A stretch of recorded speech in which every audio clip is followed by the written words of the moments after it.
G'day, welcome to the Wood Fired Oven Podcast, where I take a deep dive into the techniques, recipes and history of wood-fired oven cooking. My name is Mark, an obsessed and somewhat curious fan of outdoor cooking, especially with my wood-fired oven. Follow my podcast in your favourite app and listen in as I go searching for the best recipes, tips and advice to both supercharge our cooking skills and motivate you to light up your favourite outdoor cooking gear this weekend. Well, g'day and welcome to this week's episode. I am very excited because today, finally, I'm hosting the first ever Wood-Fired Oven podcast interview. It's a long-distance interview. My guest and I live in different parts of Australia.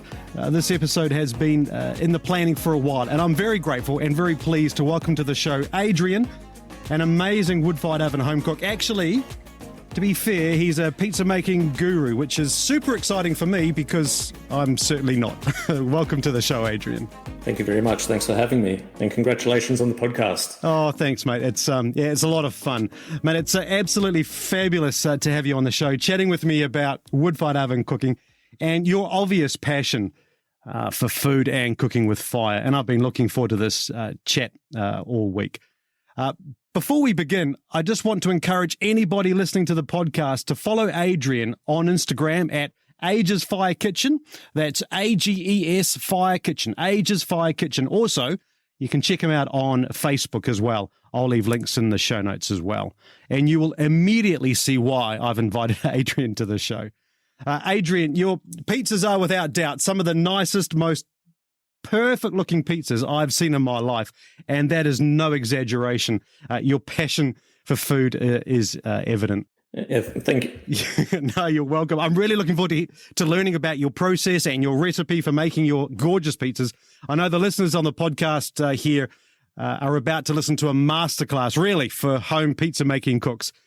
Certainly upping my game for sure. I've got a lot to learn about making pizzas. I'm sure the listeners are going to get a huge amount of fabulous knowledge from this episode.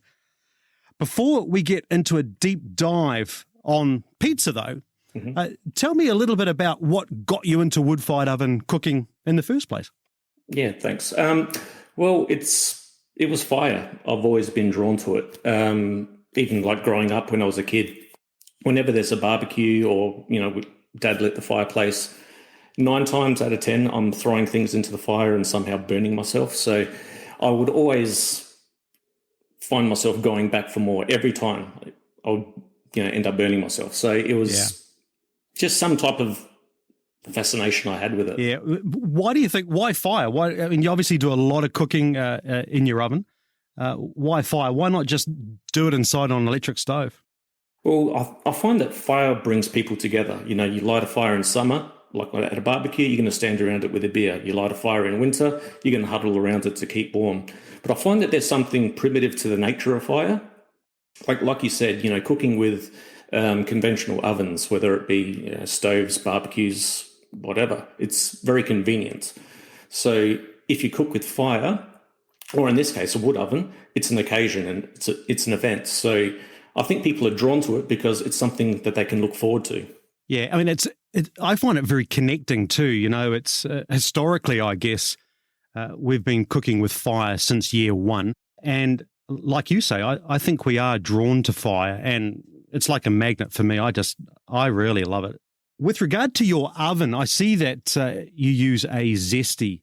Zesti, is that how you pronounce it? Zesti? Yeah, Zesti wood-fired ovens. Yeah. They're actually a family business in Perth, Western Australia. Right.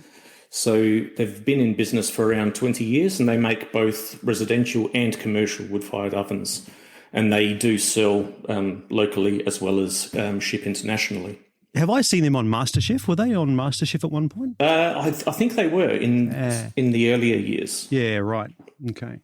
I need to check that, but yeah, I'm pretty sure they were. I'm pretty sure I've seen them on TV. So what particular oven have you got? So I've got the Z1100. Right. And you chose that, why? Well, there's a couple of reasons. The first thing that drew me towards the Zesti oven was the stunning stainless steel arch. Can I say, that is spectacular, actually. I've just been flicking through your Instagram feed again, and that arch It's worth buying it just for the arch. It's gorgeous. Yeah, it really sets off the rest of the oven. Like, I mean, I like the look of the rustic ovens. Yep. But I live in a smaller home, and I feel that a rustic oven might actually look a little bit out of place with my alfresco area. Yep. I find that the stainless steel alloy dome, it's like a nice, sleek looking, centerpiece for my area. So it's actually quite nice. Easy to keep clean, Adrian? Yeah. I mean, the dust comes in from the side. Yeah. But, Story of my life. Wipe it down with a wet rag to give it a clean. And usually once or twice a year, I'll wipe down the stainless steel with like a food grade oil. Oh, right. Okay. Which I've somehow stumbled across at IKEA of all places. Right. Oh, I love IKEA. So because it's thin and food grade, it's not like an olive oil or something like that, which is going to go rancid over time. Sure. So it's a very fine oil, is it? Yeah. Okay. Yeah. All right. Yeah. So that keeps it clean and looking brand new. So, Adrian, is it a portable or a fixed oven you've ended up with? Yeah, it's actually portable, and that was an important factor for me. Like, deciding to buy a wood oven is a considerable investment, especially if you're getting like one of the larger styles. So I spoke to the team at Zesti, and they said that they can design me a custom stand on industrial casters. So if I ever decide to move house, the oven's coming with me. Yeah, so that's a huge plus, eh? I mean, is your oven portable in the sense that you can move it around your house if you wanted to, or is it have you got the chimney up through your roof, or how have you got it? I've got it installed in place. So, like you said, the chimney is going through the roof. But as it comes, you could have it anywhere. So, wheel it around anywhere. Yeah, and so the big heavy casters. So I think it looks pretty heavy. We'll talk about the specs a bit later, but that's one disadvantage I've got with my oven. Probably the only one, but it's here forever. Yeah, it's not coming with me, but yeah, I can build another one. Would you go through the process of building another one? That's a good question. Yeah, absolutely. I was talking to my wife the other day about the projects that I seem to land myself in, and I actually really enjoy the building process. I'm quite a creative, and probably fair to say I enjoy building these things just as much as using them. I spend a lot of time when I build it thinking about how I'm going to use it. I was saying to the manufacturer the other day that I actually missed the building process. So yes, on the next house, I've already told my wife, you need to budget that again. And anyway, we'll work on that. An important thing for me, like you said, how are you going to use the oven? Was like, I need to be able to use it all year round. Right. I don't want to not light the oven because it's cold or raining or anything like that. Yeah. So that's why I decided to build it under the main roof of the house. Yeah. And I closed off the area with retractable blinds, so I've essentially built myself another room. That's a great idea. Yeah, so when it's 4 degrees and raining in the middle of winter, I'm still running around in short sleeves because that's the oven's throwing out the heat. Adelaide gets so cold. Oh my God. To be fair though, Adelaide actually it's either really hot or it's really cold. But well, we do have the in-between days every now and again. Oh, you do? In fact, I was there for work not long ago, and it was a beautiful mid-20s day. So, and I've got a soft spot for Adelaide. It's a gorgeous place that you have down there. Yeah. So, because I wanted to put the oven under the main roof of the house, weight became consideration.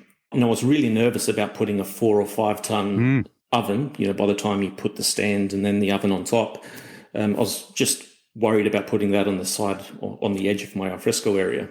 Yeah. So.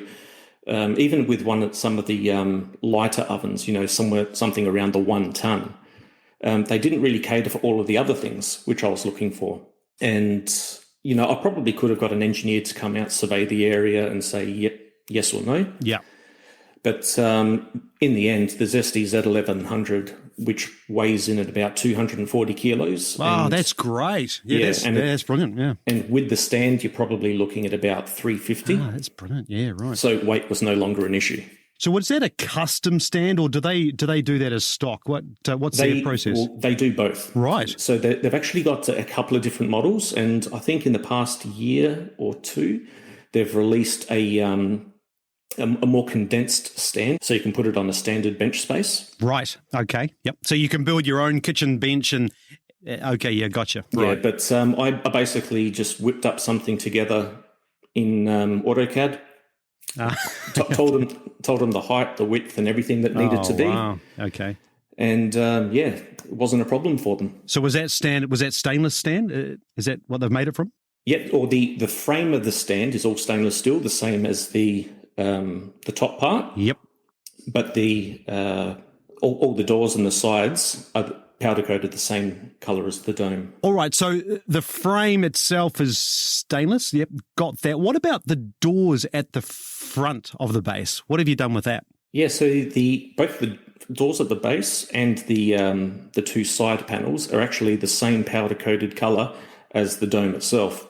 Right. Which is a black onyx pearl finish, which looks great under different lighting conditions. It's beautiful. I've had a look on your feed, and it really does look gorgeous. It's a beautiful oven. Yeah, not to mention it's like a high gloss finish as well. So I find that the high gloss really, complements the stainless steel. Yeah. And do you keep your wood in the section under the oven behind the doors? No, I don't. Right. I've actually built a small section off to the side, which just got some cabinetry, which I put together, and I just stack it in under there. Basically, I keep most of my sometimes tools inside of the oven. Yeah, right. Okay, good idea. Yeah, I'm struggling for a bit of shelf space with mine.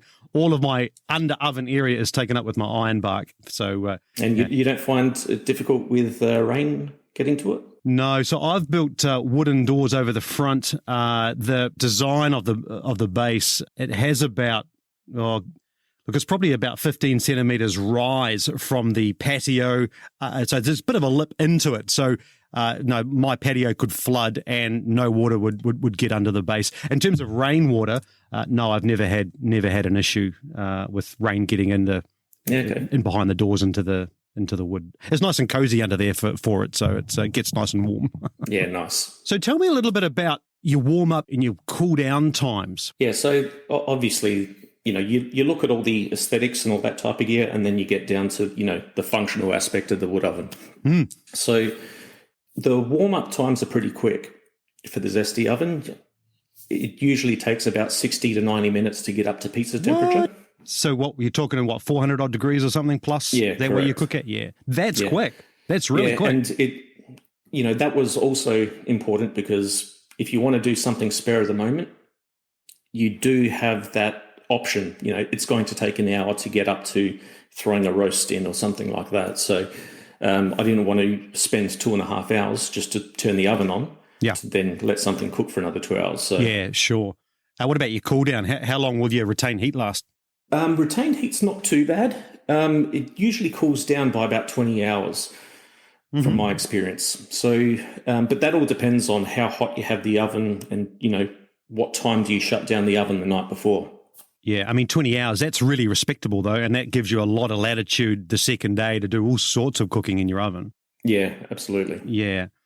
Tell me a little bit about some of the other specs of your oven, the size of the floor, some of the other bits that we haven't discussed. Yeah, okay. So immediately there's the aesthetics. So you've got all of the stainless steel is 316 marine grade, which is corrosion resistant. So you're protected from the elements, even in coastal areas. And then you've got the alloy dome capping, which is, as we already discussed, customizable. Yeah. So you can pick from a whole stack of different powder-coated finishes. So like I said, I went with the onyx black pearl, but you can also go with, bright reds and yellows and blues and greens, whatever's going to suit your area. Yeah. Did you have to wait long after ordering it for it to turn up? I ordered it just before Christmas, so it was around about a month. But that was because of the Christmas break and all that type of thing as well. So I don't know what it's like post-COVID.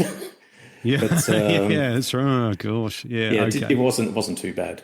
So you've had it 2 or 3 years now, haven't you, I think? Yeah, I think it was about 2018 I got it. Yeah. So tell me a little bit about the actual internal dome itself. Yeah, so the internal dome is actually a single piece, 18 mil thick refractory dome, and that's reinforced with stainless steel needles for additional strength. Right. But the dome is actually wrapped in a 50 mil fiber ceramic blanket for insulation, and I think that's rated up to about 250 degrees. In fact, the blanket is the only thing between the refractory dome and the alloy cap. And I think you'd be amazed how cool the dome is to touch mid-cook. So, have you ever done temperature checks on that? I know with my oven, we've got a couple of layers of this blanket. underneath the rendered dome. And if that oven is 450 degrees inside, it's sitting at about, I don't know, 25 degrees on the exterior of the oven, if that, when I shoot the infrared thermometer at it. It's amazing, yeah. I probably should have done a test for this in preparation for the podcast. Well, there's your homework, Adrian. So. Yeah, I do remember I did check that when I first got the oven, and at a guess, I want to say it was around 40 degrees. Yeah, sure. Yeah, these modern ovens, though, I mean, they're amazing. Their insulation is incredible. It's absolutely. Oh, yeah. So the dome sits on 25 mil refractory fire bricks. Try saying that 5 times fast. Yeah, it's a tricky one. And that actually comes in quite handy because, like as we discussed, there's not as much thermal mass as some of the thicker bricks, so it heats up a lot quicker. Yeah, and also due to the way that heat works, the transfer of heat from hot surfaces to cold surfaces.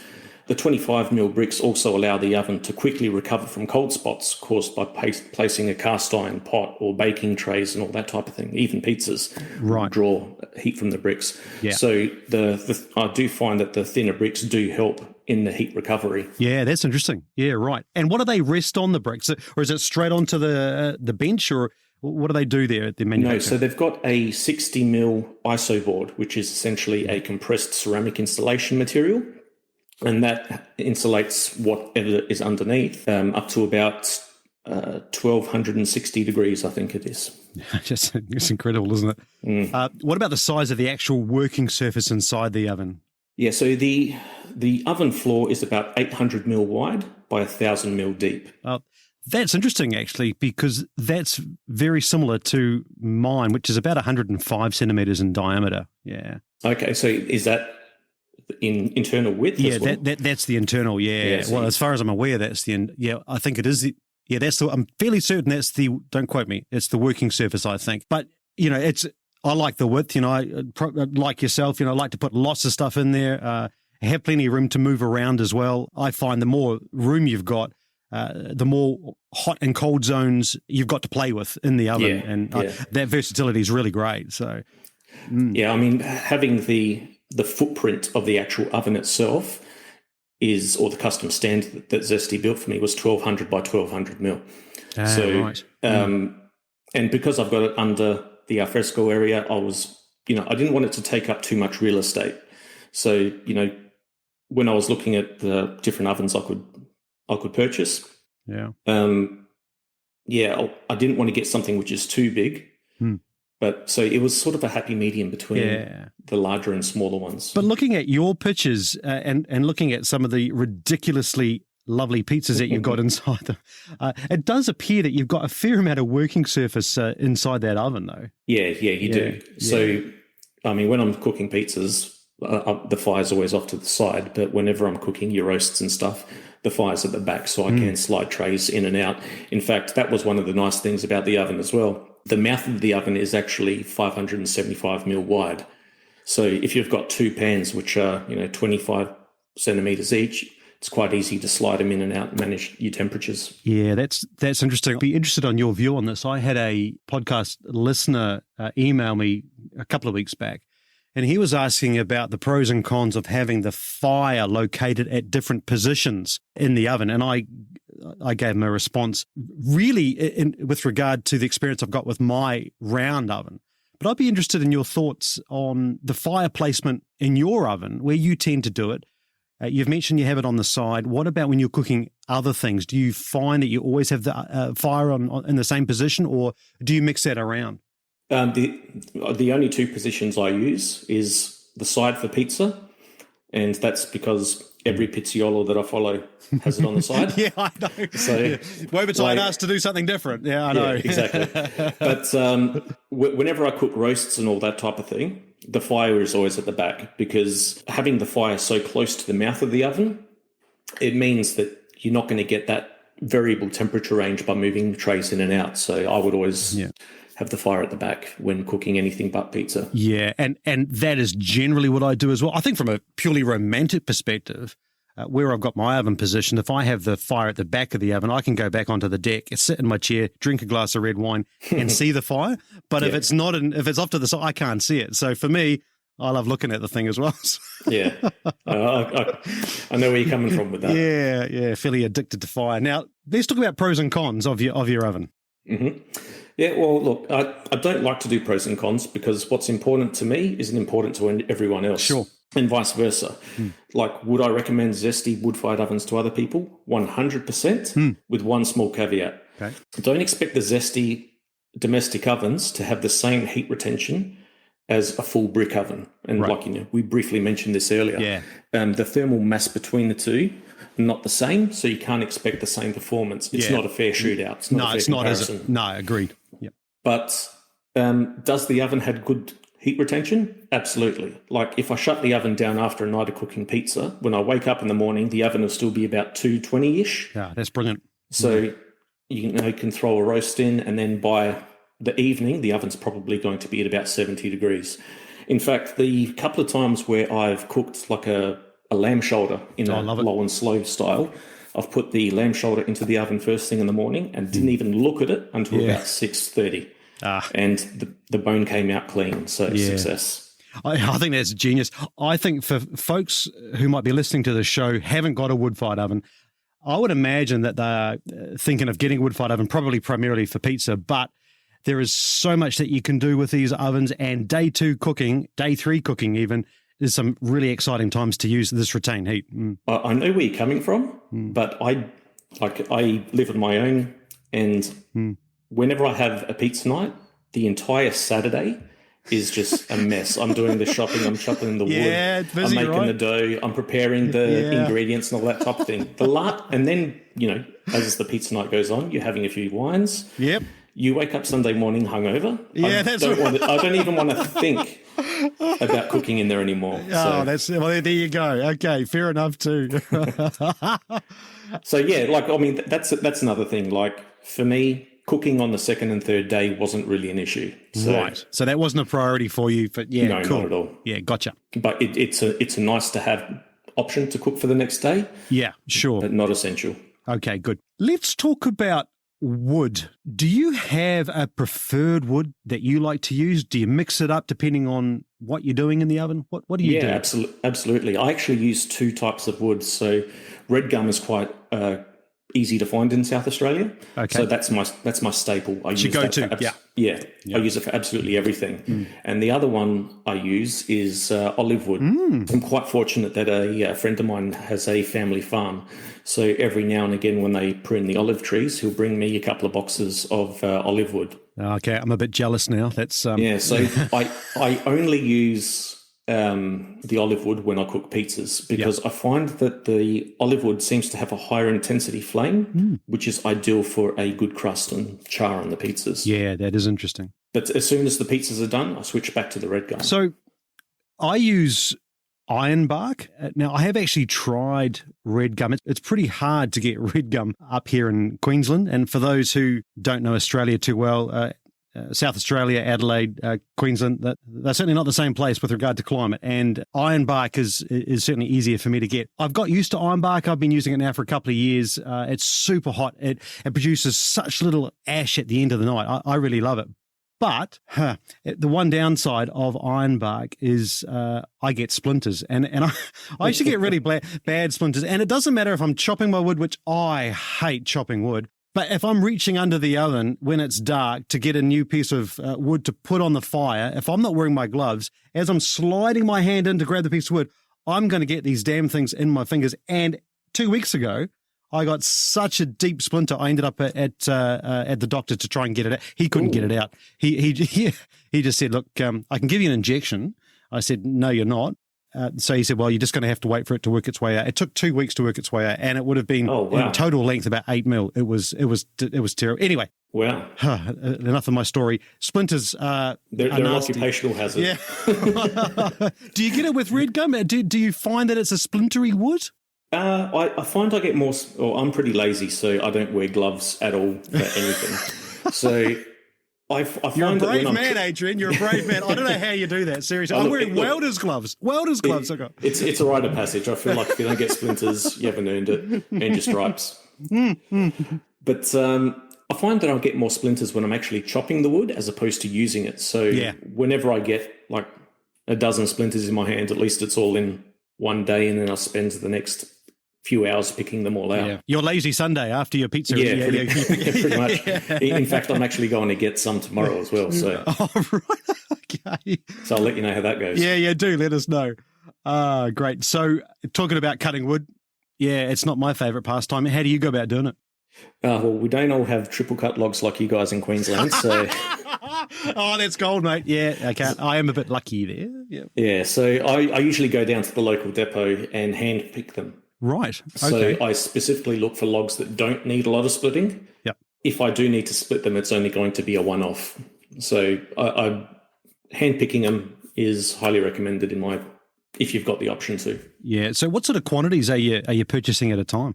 It depends if I can steal the ute from my dad or if I have to go down in my own car. If I get the ute, I'll try to load it up as much as possible. Yeah. But if I'm putting it in the back of my car, I'm probably getting maybe 100 kilo at a time. Okay, yeah, that's good. So are they selling it by the 100 kilo blocks, or how does the depot sell it? At the place that I go, you basically drive onto the tray, weigh the car before and after. Okay, that's nice and simple. Sure. Yeah. Okay, so if you do have to split it when you get home, are you using an axe? What are you doing? I've actually got a unique little device called a kindling cracker.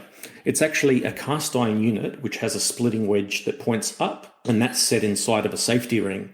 So to split a piece of wood, you place the wood inside of the safety ring so it's resting on top of the splitting wedge, and then you just strike it with a sledgehammer, and the wood actually falls away either side of the wedge. Yeah. So I basically got sick and tired of using a normal sledgehammer and then have logs flying towards my shins. So I started that hurts, right? That really hurts. Yeah. It does. Oh. I see it really does. It does. I see the kindling cracker was made by the Kiwis. Go the Kiwis. It was. How good is that? Yeah. Yeah, I know. And I'm not 100% sure on this, but I think the story goes the concept of it was actually a science project by a young schoolgirl. Really? And her dad was an engineer who actually put it into production. Oh, yeah. That's cool. So aside from your red gum and olive wood, have you tried other types of wood? No, I haven't, but I have been looking into trying other woods, and there's another type of wood in Adelaide which we seem to have called blue gum, which I'm led to believe has got similar burning properties to red gum. So a similar burning temperature, a similar reduction to ash. Right. But I haven't tried it for myself, and I'd actually be quite interested to see if anyone out there has tried it before as well. So save me from doing the research. Yeah, you bet. Well, if there are any listeners out there listening to this episode, you can get in touch with us at woodfiredoven.cooking. Let us know. Really interested to hear what other types of wood you're using in your wood-fired oven, whether you be in Australia or anywhere on the planet. Would love to hear about that. How much wood do you think you go through on a typical Friday pizza night in terms of weight? Have you got a sense about that? No, I've got no idea, to be honest. Yeah. Like, would it be a couple of beer box size, something like that? Well, because I've got a cabinet which is full of wood, essentially, I'm just picking them off in pieces as needed. I usually use one bit of wood per pizza. Right. I always try to keep the flame going. Yeah. So... Okay. You're not sure? To be honest, I couldn't tell you. I think I'd probably go through maybe 30. If I was doing pizza and I wanted to get the oven really hot for another couple of days, retain heat cooking, I'd probably go through 30 to 40 kilos of wood, which is, it sounds a lot, but actually ironbark's really heavy, It's but you've also got the larger oven as well, so that's going to take a lot more time to heat up. Yeah, absolutely. Yeah, and actually it's a good point. It probably takes me about 2.5 hours to get it to temp. Oh, wow. So it does take a while, but if I'm putting that on early, mid-afternoon, I just sit in front of the oven on a Saturday afternoon and, just drink wine. It's pretty good. Good way to spend an afternoon. Yeah, it is. It's great. Okay, let's talk pizza. Yes. Now, clearly, you're amazing at cooking pizza. You're too kind. No, well, not really, because for those of you who aren't yet following Adrian on Instagram, and you should be by now if you're listening to this podcast, your pizzas really are quite stunning. Let's have a bit of a chat. Talk to me about the journey you've gone through to get to this stage of your cooking. Well, some of my first memories of pizza was Mum making some homemade pizzas inside of the Weber. So I guess that's where my fascination with pizza may have started. But in about 2015, my parents bought a wood oven as well. And that sort of... Is that a Zesti as well? Funny you mention it. Yes, it is. Ah, good stuff. Ah, very good. Yes, it is. Yeah, so that's where my obsession started with wood ovens. So the first pizza night comes around and it's like, okay, Mum, teach me your recipe. Yeah. And my background is Italian heritage. Ah, now I wondered that, Adrian. I wondered that. Yeah, very good. Can I ask a little segue? Whereabouts in Italy is? I love Italy. The Roman history for me is fabulous. So whereabouts? Yeah, so my mum is from Benevento, which is just outside of Napoli, and my dad is from Ascoli, which is sort of mid-Italy, but on the eastern side. Right. Just a little segue. I just love Italy. Our family has visited Italy a number of times. We particularly like Verona. I love my opera. Go to the Arena di Verona, northern Italy, and it's just such a magic place. I love Italy. Yeah, I've yet to been. It's it's gorgeous. So your mum was cooking pizza in the Weber oven, and so you're trying to duplicate her recipes. Now, anyone who has an Italian mother would know that there are no recipes. There you go. So I basically got the ingredients and I said, okay, here's the ingredients, go ahead and make it. And I'm sitting there with my notebook taking, how much flour we're using, this and that, turn my back to walk away, and all of a sudden Mum's added more water or more whatever. And it's like, well, what did you just do there? So it was interesting. So because she made that dough, it turned out fantastic. Yeah, of course. Yeah. Then, fast forward a month or two and I have my first pizza night at their house. So I invite my friends around. Oh, dear. And Mum and Dad went out of town. So I had the oven to myself. So no stress. No stress. So I tried to reproduce the recipe and failed miserably. This thing was hard as a rock. Oh, no. It was unusable. Oh, no. And obviously, being a first timer, I got no idea how to correct any of this. Yeah. So I quickly just jumped online, looked up pizza recipe, because meanwhile I've got guests arriving in 4 hours. And I found Jamie Oliver recipe. Oh, genius. Lovely. And this was like a 2 to 3 hour process from kneading to cook. Right. So I followed the recipe and sure enough, it got me through the night. Oh, good. So good plan B. Success number one. I started to do a few more pizza nights here and there, and I started to learn a little bit more. And I was actually talking to a restaurant owner, and he said for immediate improvements, look for good quality flour. Okay. So he recommended 2 types, Le Cinque Stagione and Caputo. So he goes, if you use any of those, I guarantee you, without changing any of the rest of your recipe, you're going to notice improvements. Wow. Okay. And sure enough, he was right. Interesting. Can you pronounce the first one again, Adrian? Le Cinque Stagione. Okay. So gotcha. the five stages, I think it translates to. Right. Okay. Sure. So do you order this online? Have you got a local supplier? I mean, Adelaide's full of foodies. So yeah, there's local suppliers in most places. But I think if you want some of the fancier stuff, you do need to get an account with a distributor. Okay. Sure. But for the stuff which I use, it's all local. Yeah, well, that makes it handy. And so that made a big difference, Just playing with these 100%. different... Interesting. Yeah, right. Okay. So after a while, I've started to find that the dough was very yeasty. And, when you're considering you're making dough in 3 hours, you're using large quantities of yeast. Yeah.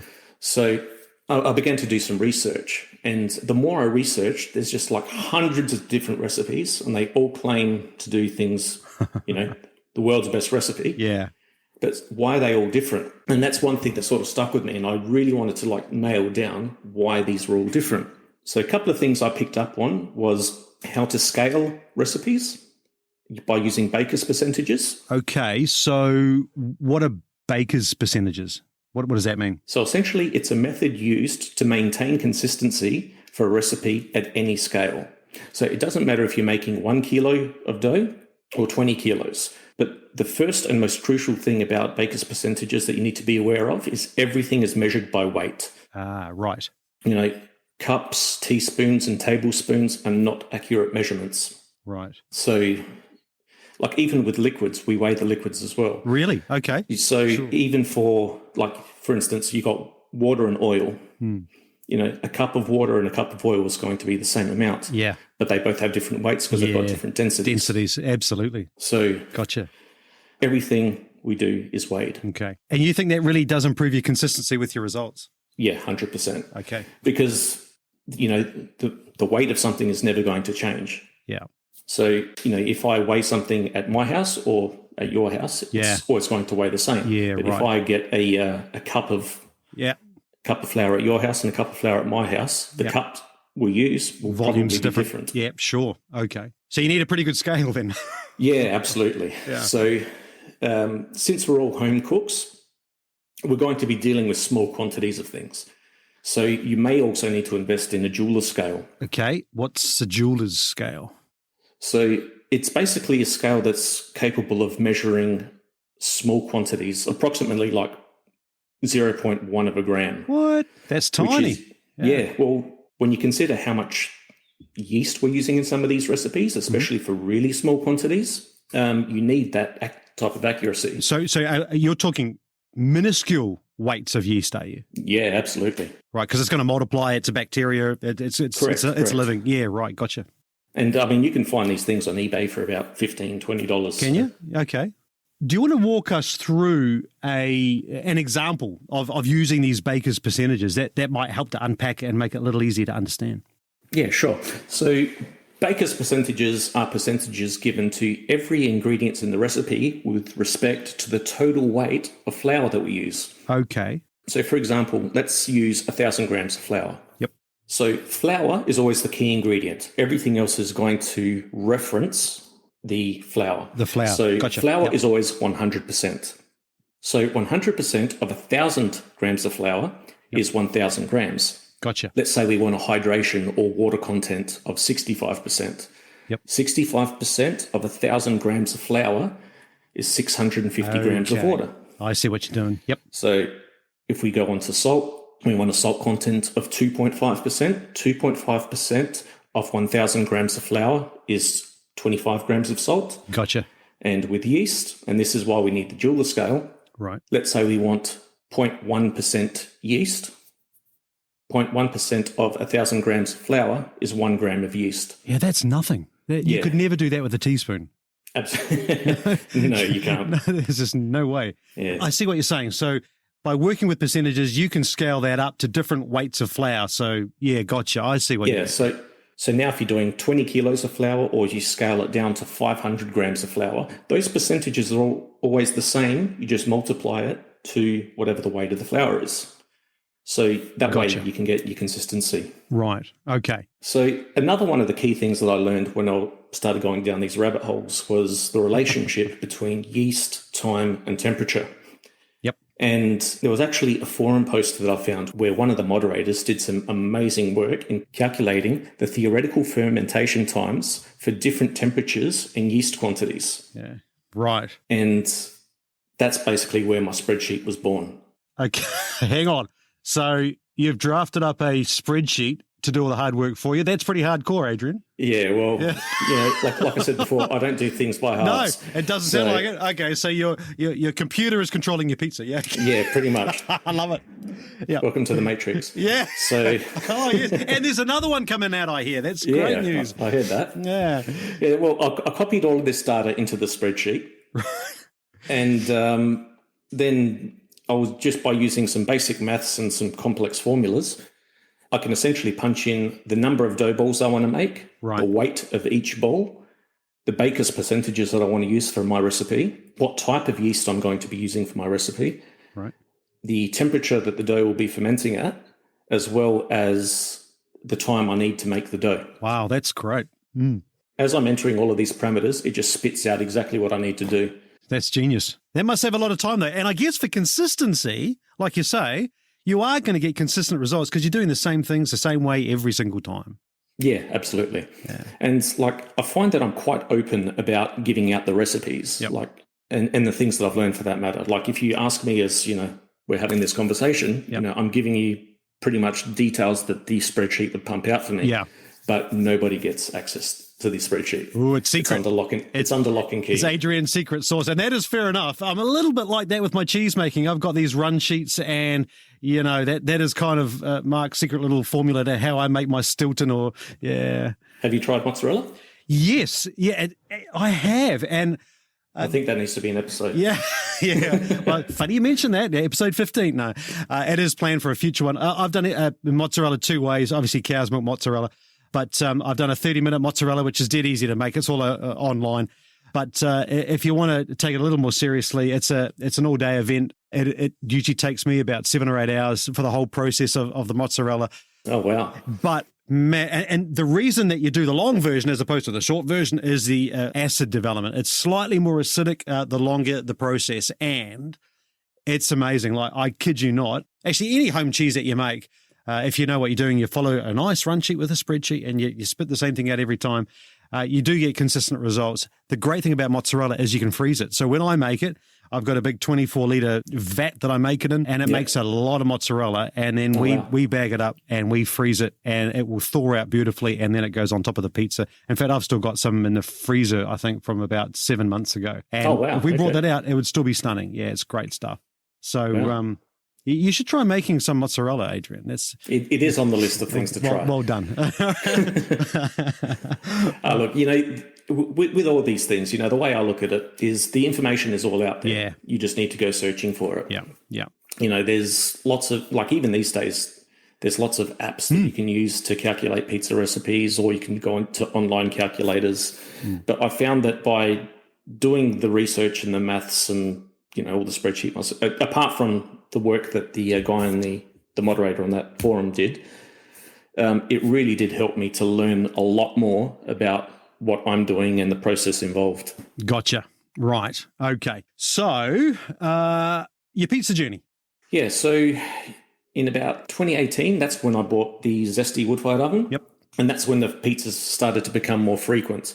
So each pizza cook was an experiment with different hydration, different fermentation times, different salt measurements. So basically trying to hone in on what I liked. And in 2019, I went to go visit my cousins in Perth. Right. And one of them there is a crazier pizza guy than I am. So he introduced me, believe it or not. As an Italian, okay. Yeah, so he introduced me to the concept of contemporary Neapolitan pizza and pre-fermented dough. And I had no idea what this was at the time. Yeah, right. Me neither. So basically there's 2 methods that you could use, biga and Polish. And, you know, probably most listeners these days would have heard them or maybe seen them online. But for those who haven't, biga pre-ferment is a dry 45 to 50% hydrated flour. Okay. And what happens is the next day you complete the dough by adding all the missing water content and salt. Right. Where with Polish, the Polish pre-ferment is 100% hydrated flour, and you complete the dough by adding the missing flour and salt. Okay, that's interesting. So the only difference between the biga and the Polish is the hydration amount, essentially? Yeah, as far as I can tell, right. So I make a ciabatta bread. It's an average one. It's okay. The family likes it. Kids like it, so that's a tick. But I make the Polish the day before, and that does have equal quantities of. I'm looking at my run sheet here for my ciabatta bread. That's got equal quantities. That's got 1,000 grams of flour and 1,000 grams of water. Yeah, right. Yeah, so there's your 100% hydration for the pre-ferment. Right. You're already halfway there. It'd be nice if it was a little better, but hey, all these things are a work in progress, aren't they? It's it's still a lot of fun to make, and it is pretty difficult. I find it being so wet the next day, it is pretty hard to handle. Yeah, well, it's funny you say that because sometimes that could just be improved by using different types of flour. Right. Okay. And I'll come back to that in a second. Sure. There was a YouTube channel called Italia Squisita. Oh, love them. They're great. Oh, you know them? Yeah, well, I've watched a few of their episodes. They're great. Yeah. I love them. I found them great for Italian cooking. Yeah. And they're really informative and detailed in certain parts. But in the early days, they didn't have subtitles. And my Italian is nowhere near as good as it used to be. So I pick up on every few words, and it's usually enough to piece together what I need to do. Yeah. But there's always a couple of key details that I was missing out on. And, once they started adding the subtitles, and that's when I found all the pieces starting to fall into place, because there's all the information I was missing out on. Yeah. So basically from that website, I learnt about the proteins in flour, as well as something called the W factor. W factor. Right. Yeah. So the W... Now, I'm not going to pretend to know a lot about this, but essentially the W factor is a measurement of the gluten strength of the dough. Okay. So the higher the W, the stronger the gluten will be. So sure. You hear people talk about strong flours. Yes. It's because of this W factor. So right. a higher W will have a higher strength gluten. And most high quality Italian flours will have data sheets online where you can actually look this up. Oh, right. Okay. That is pretty hardcore. Yeah. Yeah. I mean, you won't find it for every flour. Yep. But at least the brands that I use, they do have it online. Right. Okay. And then you've got the proteins. The higher protein flours tend to lend themselves better towards longer fermentation times, as well as better water retention. Right. So when you're doing those ciabatta breads, which are, I'm guessing, somewhere around 80% hydration, you're probably going to find it handles better because it's stronger gluten, as well as it's handling the water better. So, cool. Yeah, I'll check that out. Look into that. Yeah, no, good on you. Oh, good tip there. All right. No, that sounds great. So I was making my doughs and I wasn't paying attention to any of the types of flour. I was just using the 00 standard for both steps. But from that Italia Squisita site, I learned that preferments seem to benefit from using the higher W and the higher protein content for the preferments, and the lower W and lower protein contents when you complete the dough the next day. Okay, that's interesting. Yeah. And another key was the percentage of preferment that you have for your dough. If the percentage is too high, you may not get the same results without introducing some additional sugars. So how do you go about preparing your dough then? Okay, let me just preface this by saying I'm not a professional. I'm self-taught. I don't have all the answers. You got quite a few though. Yeah, but I know what works for me. Yeah, come on. But to be fair, your pizzas are some of the sexiest, most spectacular looking pizzas on Instagram. Seriously, there's about 2 profiles I go visit and you're one of them to get my pizza fix. Seriously, they're ridiculously perfect and can't wait to come around to your place and try one. Yeah, thanks for the kind words. No, it's a journey. Like you start somewhere and you get somewhere else by trialing and error and all that type of gear. So, but as far as the process, how do I prepare the dough? These days I've been using the biga method. Right. And I find it's more fragrant, digestible, and lighter on the stomach. Yeah, right.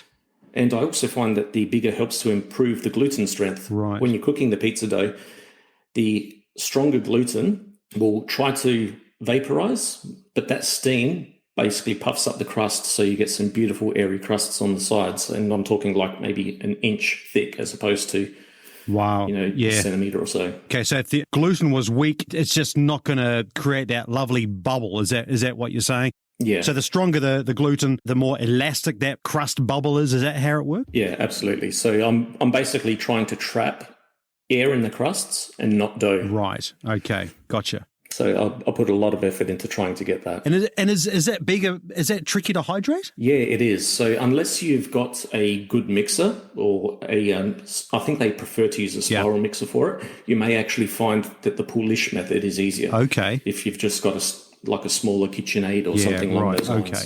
So to walk you through the process, let's assume that we're going to make 5 or 6 dough balls, each weighing about 280 grams. Okay. And we're going to use a biga pre-ferment of 70%. So is that the standard sort of quantity, 6 dough balls? Is that what you normally do if you're having people around?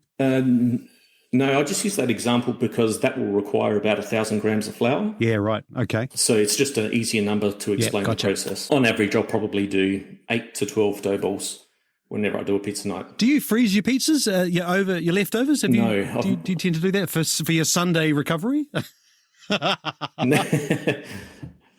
They do get, there's always one or two left over, and I'll usually have them during the week or bring them into work, and everyone's gets into them there. Okay.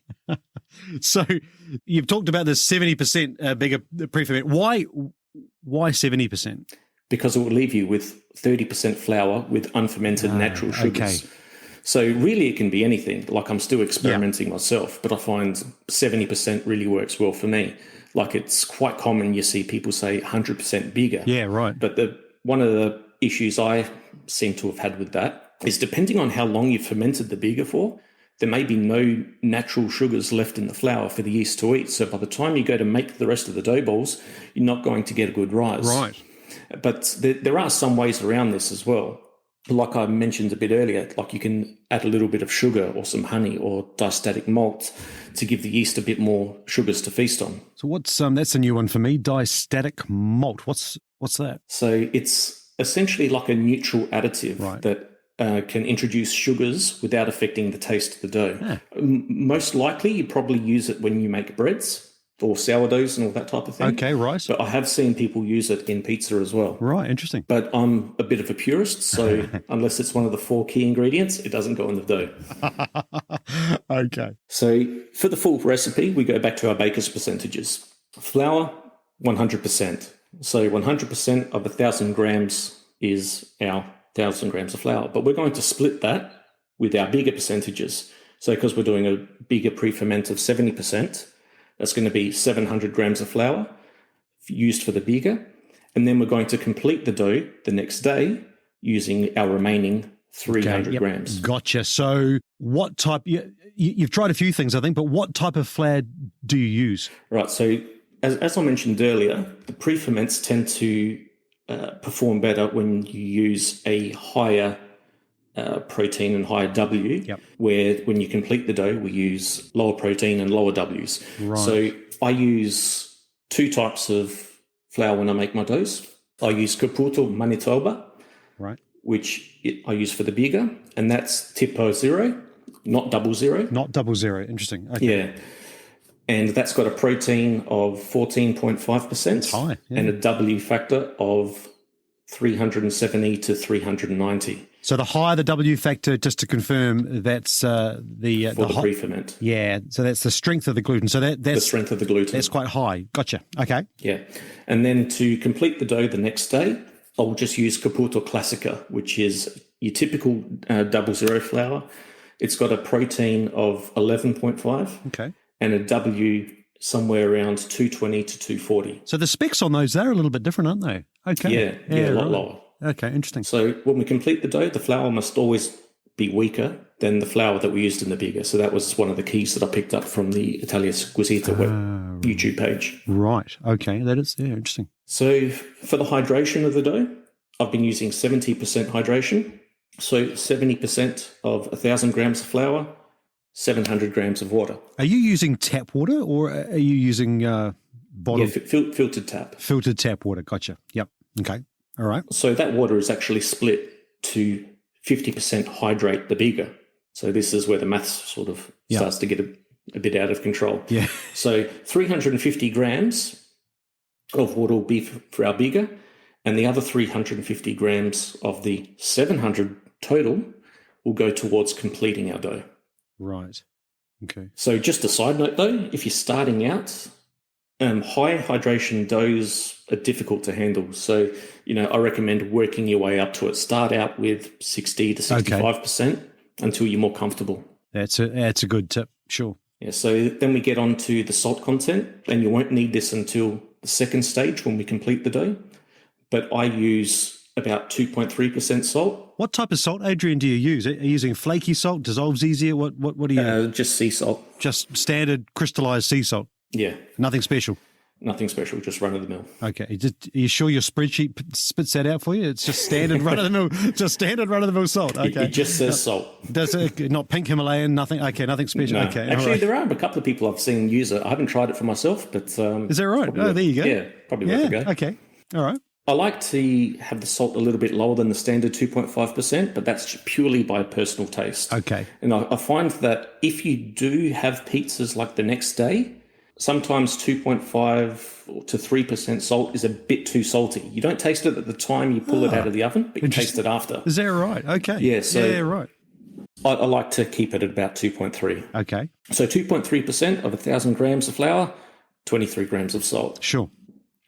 Now, for pre-ferments 70% or above, typically I like to add all of the biga in one hit. Right. However, when you do pre-ferments less than 70%, I like to split the yeast in proportion to the biga percentage.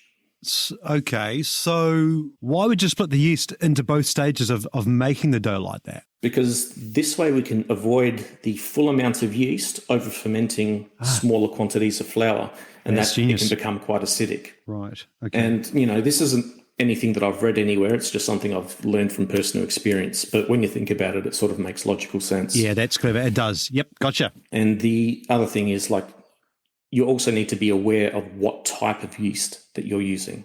Okay. So not all yeasts are the same. So for my recipes, if you're going to be using fresh yeast, I'll use 0.3% of 1,000 grams of flour, which is 3 grams of fresh yeast. Right. Active dry yeast is about 0.13% of 1,000 grams of flour, which is 1.3 grams.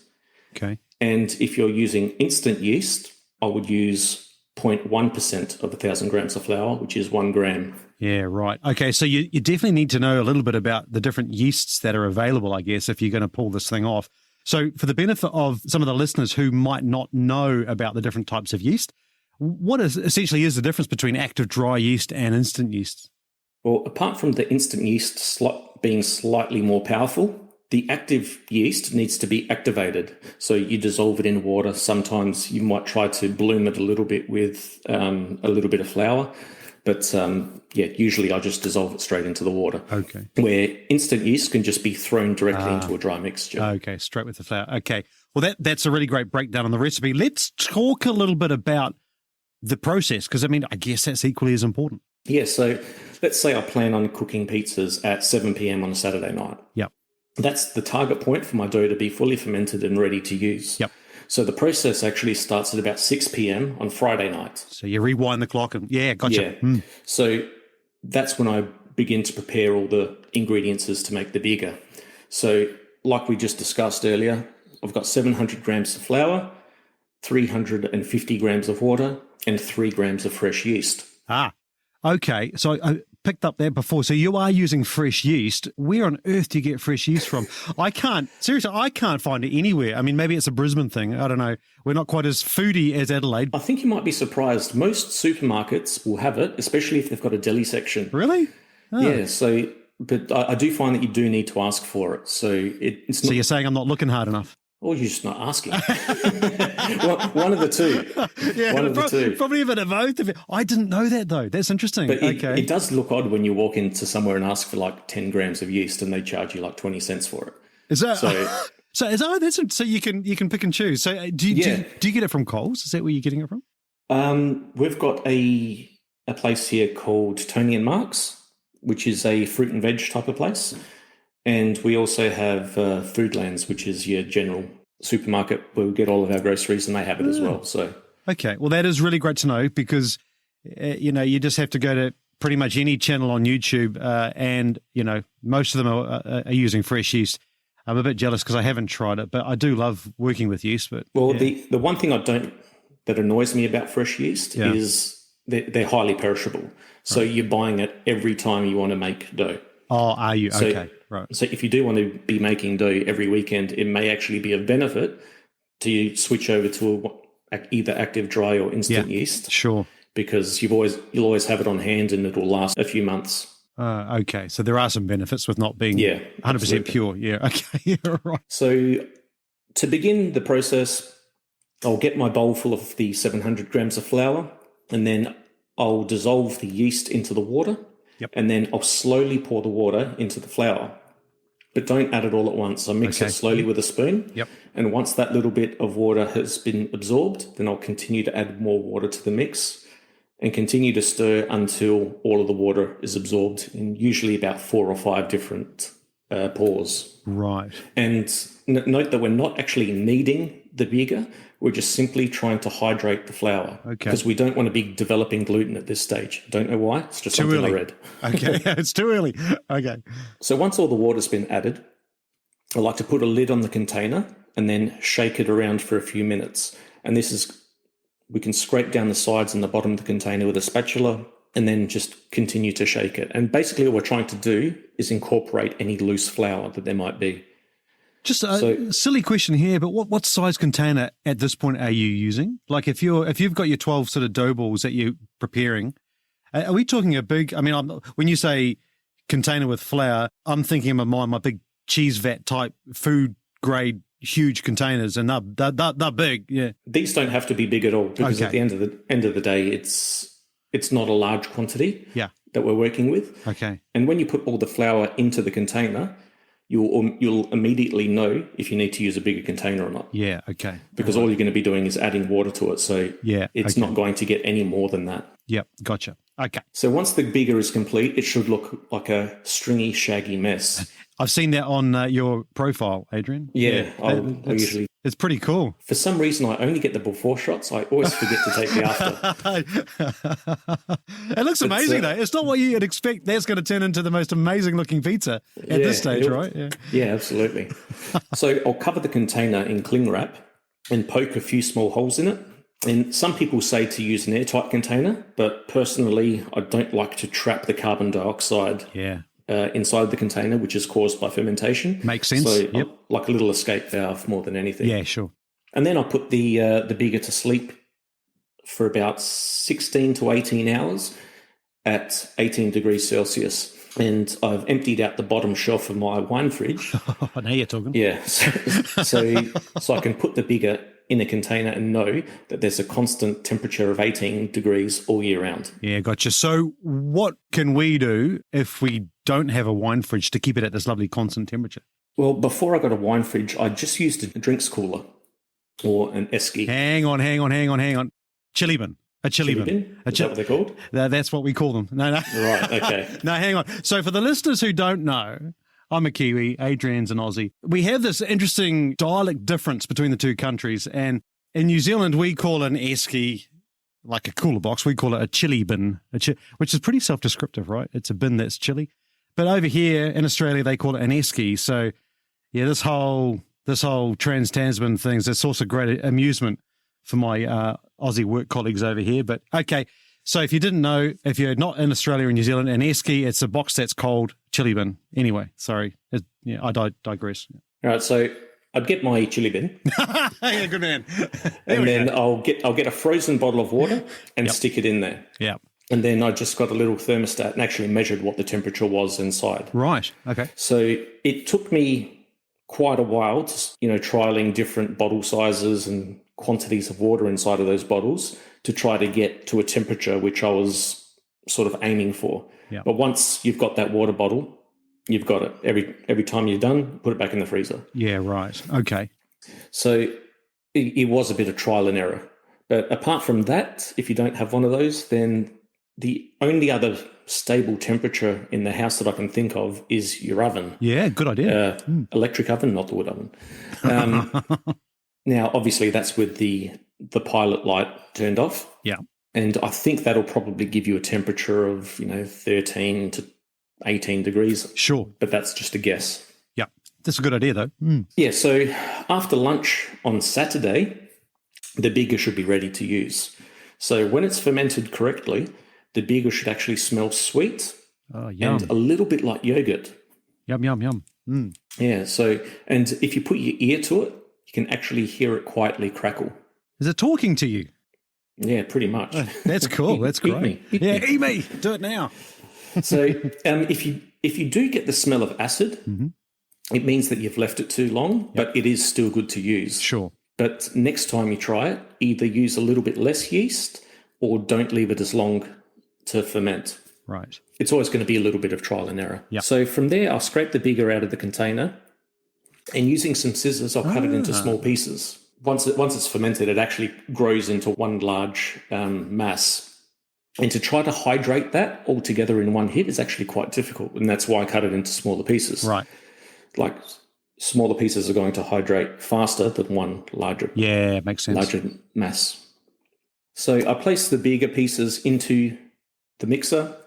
So we need to add the final 350 grams of cold water to get the hydration up to 70%. But we don't want to add it all at once because the dough won't hydrate correctly if you add too much water. Okay. So I want to save about 50 to 70 grams of water and add that slowly a little bit later as the dough comes together. Okay, so you mentioned cold water. Why cold water? Why not warm or tepid water? You're after cold. Because we want the final temperature of the dough to be room temperature by the time we've finished mixing. Yep. And the friction caused in the mixing process, whether it be by hand or using a mixer, will slowly increase the temperature of the dough. So if we use cold water, it helps to prevent the dough from overheating. So we're starting at a lower temperature. I gotcha. Makes sense. Yeah, right. Okay. Yeah. So I turn the mixer onto its lower setting and begin the mixing. So the dry pieces of biga will now slowly start to break up and hydrate, and the water will actually start to look milky. Right. Okay. So after a few minutes, I'll add the remaining 300 grams of flour to the 700 grams that we've already used. Yep. And there's our 1,000 grams of flour. Gotcha. And continue to mix until the flour has been absorbed, and then we can add our 23 grams of salt, and then I'll continue mixing for 2 or 3 minutes. Okay. By this point, you should start to see the dough come together into a larger solid mass. So now we can turn up the speed of the mixer. Yep. Now we take the remaining 50 to 70 grams of water that we put aside, and we can slowly start to add it a little bit at a time. And you'll notice that every time you add a little bit of water, the dough will break up and then reform. Oh, that's interesting. We continue to do this, and every time you drizzle a little bit of water, wait for the dough to fall apart and come back together again before you add any more. And keep doing that until all of the water's been absorbed. So how long generally does this whole mixing process take? Some people go by time, so they'll say, 10 to 15 minutes. Other people say it goes by room temperature, 22 to 24 degrees. But personally, I go by 2 parameters. So I'll go by the temperature of the dough being room temperature, 22 to 24 degrees, or by the mixing bowl being clean. Right. So a correctly kneaded dough should actually pull away from the sides of the bowl cleanly, so it shouldn't be a sticky mess. Okay. So whichever one comes first out of those two. So what are you using to temperature check your dough? The infrared gun. Okay, so that's nice and easy. That's a real quick way of doing it. Yep, gotcha. Yeah, absolutely. Okay. So once the mixing is complete, I'll let the dough rest for an hour under cover. Try not to let too much air get to it. And then we're ready to ball up. So I'll portion the balls into 280 grams, put them into an airtight container, and let them proof for 2 to 3 hours, depending on the room temperature, if it's a hot day or not. Okay. And are you using a proofing box for this step at all? You mean like one of those temperature-controlled chambers, or just... No, like one of those stackable white dough boxes that you can get, those sort of commercial ones. Okay, yeah. I do. Yeah.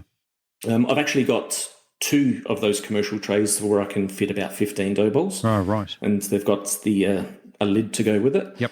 But I've also got a couple of smaller rectangular food containers, which I just found at the local supermarket. Yep. They're about the size of an A4 piece of paper. Okay. And they're about maybe 5 to 7 centimetres high. Yep. And I find that great because you can actually put them inside of the fridge quite easily if you want to use the fridge for part of the process. Yeah, sure. So after about 3 to 4 hours, the dough balls should be ready and ready to cook. Now, if your guests still haven't arrived, you can put the dough balls into the fridge to stop the fermentation from continuing or overgrowing. And slow it down, yeah. And that's one of the benefits of having the smaller trays. So just remember, if you do put the dough balls into the fridge, take them out about half an hour beforehand to let them get back up to room temperature before using them. So finally, you're at the time where we're ready to eat and cook them. Make sure you're using a nice big flame inside of the oven. Yep. You want the steam caused by cooking to get caught in that strong gluten, and that's going to give you the big, beautiful crusts full of air. Oh, yeah. Yeah, absolutely. Glorious. I should add here that Adrian has very graciously allowed me to pop up this recipe on my website, woodfiredoven.cooking. That's brilliant, mate. That's very grateful for that. Thank you for that. Yeah, and if any of your listeners do want to reach out to me direct, give me a follow on Facebook or Instagram, send me a DM with your email address, and I've actually prepared a stripped down spreadsheet that you can use, which should step you through pretty much everything which we've discussed. So feel free to reach out. And do that. And if you haven't signed up while you've been listening to this podcast, head on over to Instagram right now and head over to Adrian's profile at Ages Fire Kitchen. Same on Facebook as well. You tend to use Instagram a little more these days? Yeah, I do. I rarely use the Facebook, but every now and again. Yeah, same. Yep, it's nice and easy to use. Yeah, that's great. Yep. So go ahead and do that. Reach out to Adrian and he'll send you that stripped down spreadsheet. That's super generous. Talk to me about your favourite toppings. Toppings, okay. I like the simple ones, I've got to admit. Yum.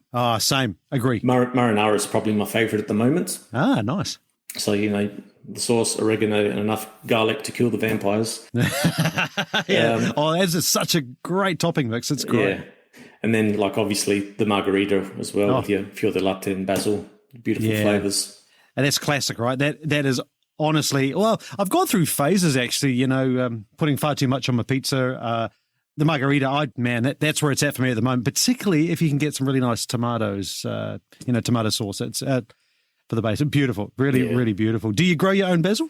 I have in the past. I didn't grow it I did grow it last year, come to think of it. It was the year before that I didn't.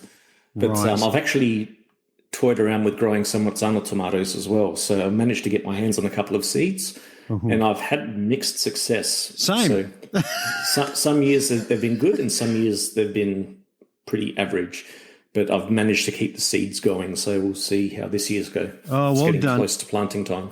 Yeah, actually it is. So when it hasn't gone so well, what has happened to the San Marzano tomatoes? Because I've done it twice now over 2 seasons. And I might have actually reached out to you when this happened, but my San Marzano tomatoes, they develop beautifully, but every single damn tomato was rotten at the base, and it must have been something wrong with the seed batch. I just don't know. But what's happened to yours when it hasn't? Ours have been a flavour thing. Really? Yeah. Yeah, they just don't taste sweet at all. We have had 1 or 2 years where they did taste really good. Right, nice. But I have heard of that happen. Right. Where they do seem to rot a little bit, but I don't know the answer to that question. The tomato, if you chop that end off, actually was great, but it was very disappointing. I mean, I looked after these things for a long time, and my 6 plants that I grew in pots, no, I had to chuck them out. Yeah. What about other flavours you enjoy using? One of the fancier ones, which I like that surprises a lot of family and friends, is my mortadella pizza. Mortadella pizza. So that's Italian sausage meat, is that right? Is that like a luncheon sausage? Yeah. Sort of a cured meat. Okay, and that's my understanding that's very Italian. It's from the traditional stuff is from Bologna in Italy. Yeah. Yeah, I think so. Not quite sure of the origin of it, but I know it tastes good. Yeah, that's great. But essentially, I make it by spreading ricotta onto the base of the pizza, so it's a white pizza. You should try making ricotta, by the way. It's nice. Yeah, mozzarella mozzarella. Anyway, I'll hit you up later for those recipes. Yeah. And my spreadsheet. Yeah. So once the ricotta's down, I'll put a slice of mortadella for every slice of pizza that I'm going to be cutting up. Okay. Then I'll sprinkle some crushed pistachio nuts over the top. Oh, hallelujah. And then drizzle some vino cotto over the top as well. And I find that the sweetness of the vino cotto really cuts through the saltiness of the cooked mortadella. So it's actually a really nice combination. That sounds lovely. Vino cotto, that's a cooked wine, I think, isn't it? Yeah, I think it's just reduced. Is it? Reduced down. And again, so it's a little bit thicker. All the best food seems to come from your heritage land, Central Italy.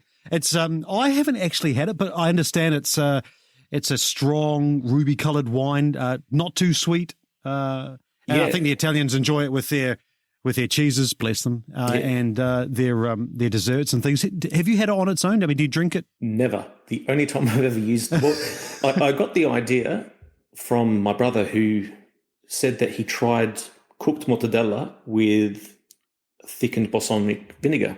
So it's got to be pretty similar. Yeah, so I obviously went looking for balsamic vinegar, and I could only find the runnier stuff. I couldn't find the thickened one.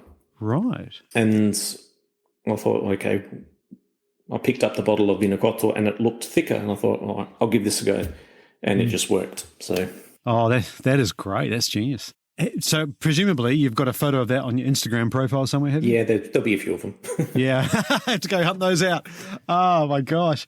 Now, speaking about your profile, just a few minutes before this interview, I went through your profile probably for the 100th time, and I see that you've experimented with coffee-infused dough. Yeah. Now, I'm a huge coffee drinker. I love my coffee. I love my red wine. Coffee sounds great. Never thought of that. That's genius. Yeah, this definitely isn't one for the kids. So, so I saw a video from Vito Jacopelli making a chili-infused dough. Oh, my gosh. He made a Nutella-infused dough. Oh, the kids will love that. Yeah, there was even another one where he used CBD oil. Is that right? So I saw, and that just opened up, what else can we do with this? And it just got me thinking, why not coffee? Have you tried different types of coffee? Are you a coffee drinker? I am.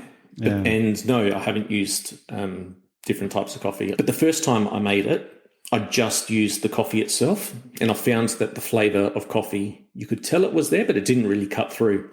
Right. So it wasn't as in your face as I wanted it. So the next time I made it, I actually included some unfiltered coffee grounds. Ah, right. And that was the winner. And that did the trick, yeah. Yeah. Put a bit of Nutella and some cherries over the top, and Stop it. Very good. Seriously. Oh, that sounds great. Other ways to flavour the dough, Adrian? Have you thought about other options? I guess it's all about substitution. Like, what can I replace? Can you add something to the flour? Can you change the liquid? And then once you've made that decision, you have to consider your toppings. What's going to complement whatever you've just done. So, what about the future? I mean, have you got plans for the next biggest and greatest pizza? Yes, I have. You'll have to wait and see, but I can say, say it is a dessert pizza. Oh, seriously? Yeah. So I know how I'm going to do the dough, but I don't know how to execute the toppings. So really, that's I need to do a bit more research. Okay, so when can we expect to see that hitting your profile? I've got no idea, to be honest. Come on, before pre-Christmas sounds good to me. Yeah, I'll try. Okay, done. I'll try to do it pre-Christmas. We'll hold you to that, absolutely. I use my smokers a lot. I've got 3 of the things. I love them, absolutely love them. I really enjoy experimenting with the different smoked meats, not only on my pizza, but cooking in the wood-fired oven in general. So, You put the smoking... what are they called? The smoking... Oh, like the pellets and things? No. In the oven? Well, yes and no. So what I'm talking about here is my standalone smokers that I might use the weekend before and then smoke up a pork shoulder. I just love doing pulled pork. I mean, I do ribs. Lots and lots of stuff. I've been smoking meats a lot longer than I've been using my wood-fired oven. Really love doing it. I really like the fusion of the flavours and the fusion of the cooking styles. So then I'll bring this cooked smoked meat into my wood-fired oven. Podcast I did not long ago was beef cheeks and red wine, and that had a whole handful of some smoked pork as well. And man, the flavours that smoked meat brings to food cooked in the wood-fired oven is divine. But I've also used some of the smoked chickens that I've done meat on pizzas as well, which is really nice. Yeah, pellets you're talking about. I've recently bought a couple of big bags of pellets, and it's something that before Christmas I'm going to start experimenting with how I can incorporate some of this directly into the cooking inside the wood-fired oven itself as well. I think there's huge scope there. Yeah, smoking meats isn't something I've ever played with before, but obviously it's something that I'm interested in learning. So, but maybe another episode for you. Yeah, definitely on the radar, that one. But do you think the smoking inside of the wood oven would actually affect or seep into the bricks or anything like that? I don't know. That's a great question. I mean, the design of a wood-fired oven does not lend itself in its current form and its standard form to actually smoking meats at all. It's just not designed for that purpose. In fact, we get very little smoke out of our ovens. So there's going to have to be some thought put into how we can capture the smoke and play with that smoke. You've got to get clean smoke too when you're smoking meats. You don't want dirty smoke. Can be done, I understand. It's just going to take a bit of thought. In terms of it seeping into the bricks, I hope so. No, I don't know. I mean, it's a bit like these gorgeous 2,000-year-old ovens down in Naples near Pompeii there. I don't know. Something about brick, something about fire and smoke. I mean, heck, let the brick absorb everything it can, and maybe it'll turn out to be a better oven. I don't know. Yeah, right. Oh, man. We're really fortunate with YouTube these days, books that we can buy. There are so many chefs that we can follow. We're spoiled for choice. Well, you are in Adelaide in particular, I think, with the restaurant culture down your neck of the woods. What chefs or restaurants have influenced your cooking style? Who have you learned from the most? The guys that I've learnt from the most, or my Mount Rushmore of Neapolitan pizzas, yep, is a couple of guys. So Davide Civitello. Oh, genius, yeah. Yep. Franco Pepe from Pepe and Grani. Yep. Gino Sobillo. Yep. And my personal favourite, Enzo Coccia from La Notizia. Oh, he's a legend, isn't he? Look, my gosh. In fact, La Notizia was actually the first pizzeria to be recommended by the Michelin Guide as well. So, he's taken the next step with it. Yeah, that's incredible. Wow. But, when it comes to, contemporary Neapolitan pizza, I look to a couple of guys like Vincenzo Capuano or Salvatore Lionello. So apart from the big, beautiful cornicione that they've got, or the crusts, yep, mm-hmm. These guys tend to push the boundaries of toppings too, trying to get a bit more gourmet with the dining experiences. So they've got a lot of different types of pizzas. Right, nice. And then you've got, honourable mentions. Yep. The king of the king of pizza romana, Gabriele Bonci. Yep, sure. Guys like, you can't talk pizza without talking Vito. You can't. I mean, he's a lot of fun, right? Yeah. He's a lot of fun. Although I do find his earlier ones a bit more informative. Better? Yeah, no, I agree. Yeah. But you can still learn a ton from him. And then you've obviously got the YouTube channels, like we already mentioned, Italia Squisita. I think they've put out a book, haven't they? Haven't they put out a cookbook recently? Don't know, but if they do, I'll probably need to get it. Yeah, I think it's in Italian, though. I think, don't quote me. I'm pretty sure I think I saw it advertised somewhere. Anyway, okay. Yep. And the last one I'd say would be the wood-fired oven chef Clive. Oh, absolutely, mate. Yeah, I love his channel. Same. I'd hope that anyone listening to this podcast would already know about him, but if you don't, please check it out. He's fantastic. He sure is. And I 100% agree with that. I must have watched all of Clive's episodes at least 5 times. I enjoy pouring a glass of red wine on Saturday afternoon, sitting outside in front of my oven and actually watching Clive cook at his oven. Yeah. I mean, in my opinion, he's, a massive influence to a lot of home cooks around the world, especially with wood-fired ovens, sort of spearheading the wood oven movement, if you want to call it that. Oh, he absolutely is. Yeah. Yeah. So, I love how his episodes explore, unique recipes, like a lot of them that I've seen, I've never even heard of. Yeah. But I also like, and this is going to sound a bit weird, but how he promotes the romance of cooking with the oven as well. You see, I don't think that's weird. I think when I was looking into getting my oven, it was the first time I came across Clive. We're researching our ovens and we find Clive on YouTube. And I agree. I think he's a huge promoter of this style of cooking and the romance of cooking with fire in general, I think. And the great thing about Clive is he's very happy to answer questions as well. Okay. He seems like a great guy. Side note, Clive, if you're listening, would love to have you on this podcast. If you get him, I'm definitely tuning in for that one. Yeah. See, Clive, there'd be lots of listeners, Clive. So yeah, I'll be in touch. We definitely have that on the cards. Fingers crossed. Let's talk about cooking in general. So we've covered off dough, we've covered off your oven, we've covered off pizzas. Let's start talking about some other things that you might have done.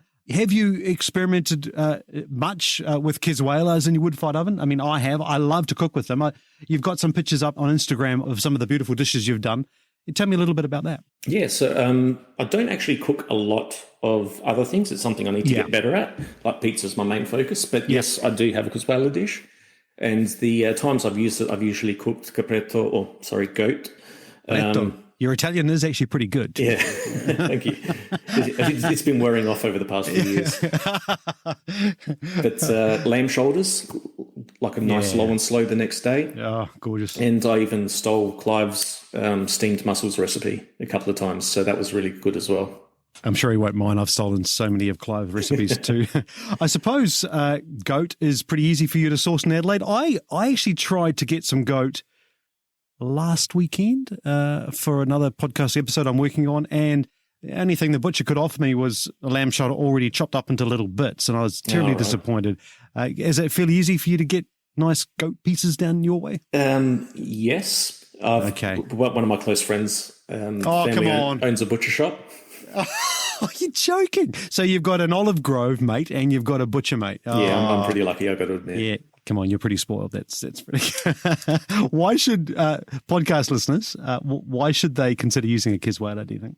I feel like it's an incredibly forgiving piece of cooking equipment. Yeah, it is. Like I've burnt food in there because the oven was too hot. Like most of the time when I'm cooking on the way up to 400 degrees. So the oven is always either too hot or just past the point where it should be. So because I use the lid, all of the steams and juices of the meat are trapped in there, and the meat just doesn't seem to dry out. So it was only a little bit charred. So very forgiving piece of equipment. Yeah. Do you bake bread often in your oven? Yeah, I do. I haven't for a while though, but I'll typically do sourdough. Yeah. And every now and again I'll do a ciabatta. All right. So about half an hour before we got on to record this interview, I just happened to show my wife the picture on your profile of the sourdough. Now, this might be going back a year or two, and it's like it's a painting. Like it's so ridiculously perfect. It was actually looked gorgeous. And I think I know the picture you're talking about, and it's probably the only one that looks like that.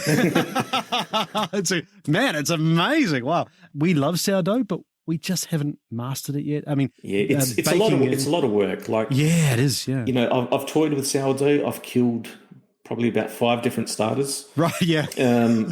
And did you do a lockdown starter like the rest of the world? Yeah, I did. Yeah, the same. Yeah. But I found that unless you're going to be doing it every weekend, it's just not worth the hassle. Yeah. I did find something online which talked about dehydrating sourdough. Yeah, yeah. So I've actually dehydrated some. But that's I haven't brought it back to life, and that was about 2 or 3 months ago, so I'm probably due.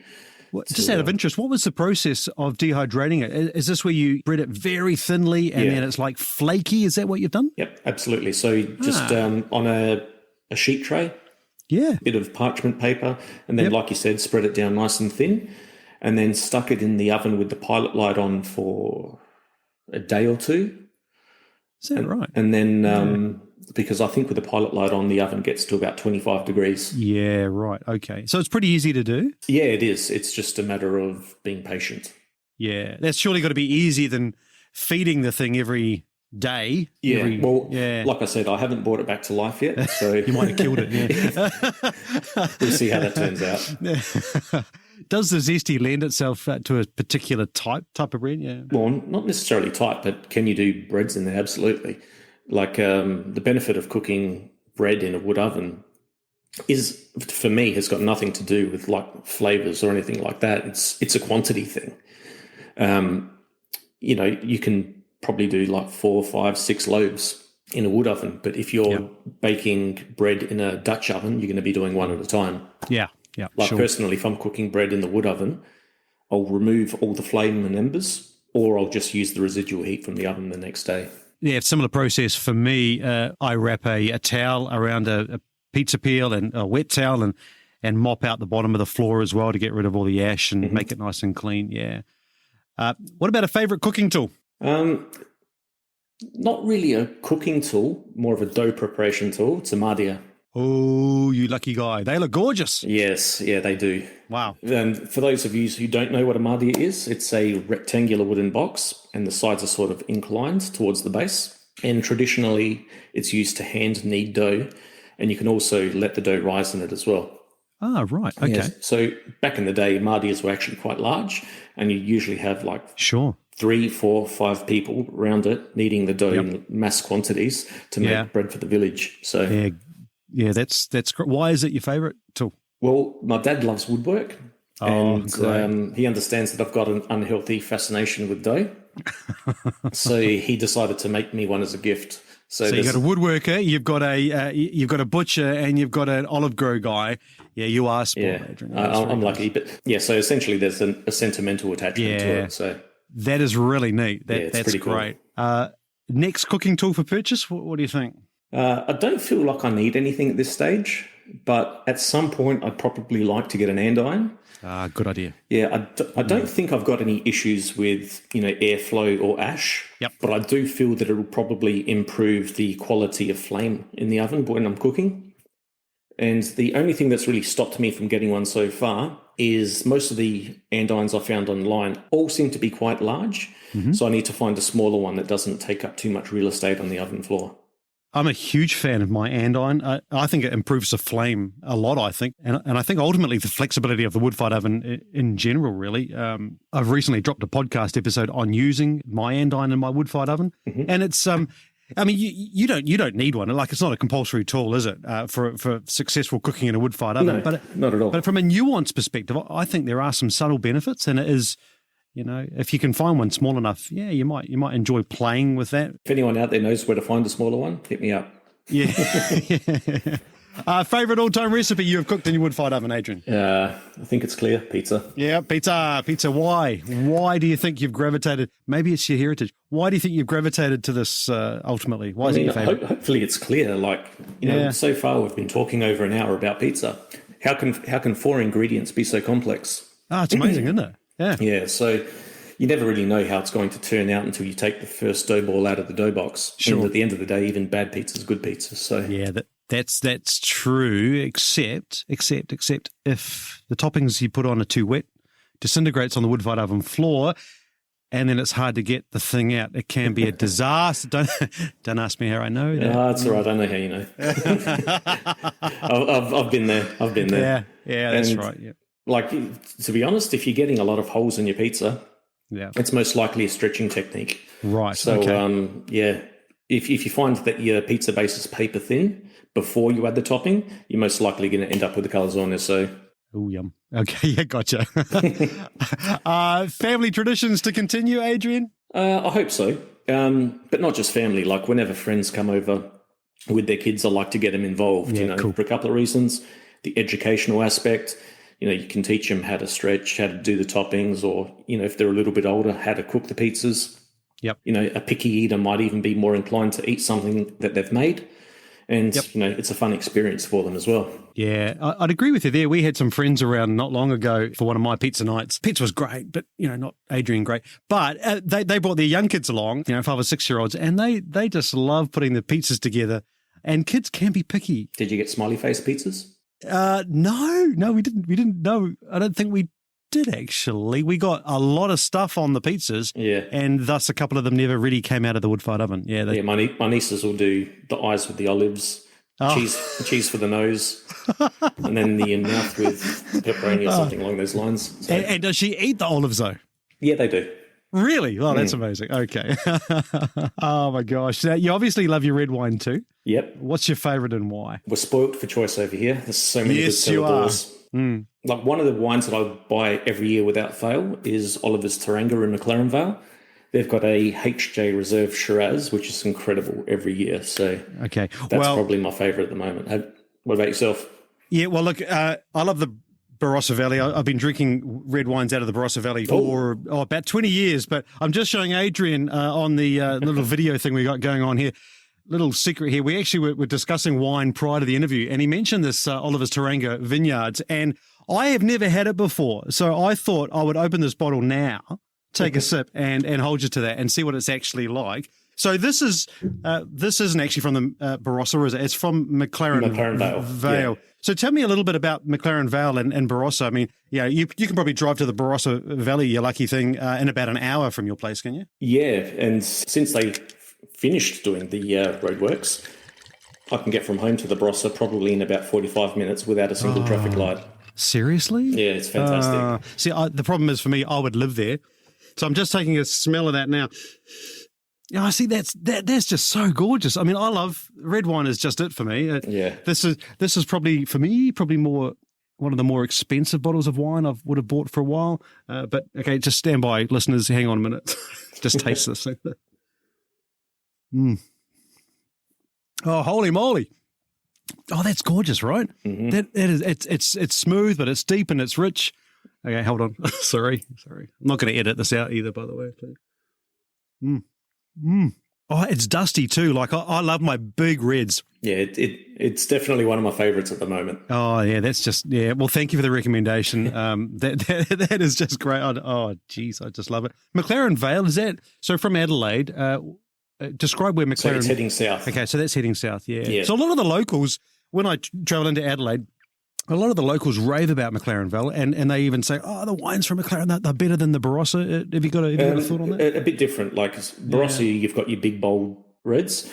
McLaren Vale is usually your lighter reds. Like there's a big trend going on at the moment where they're doing, your Grenache and a lot of new Italian and Spanish varietals getting introduced down there.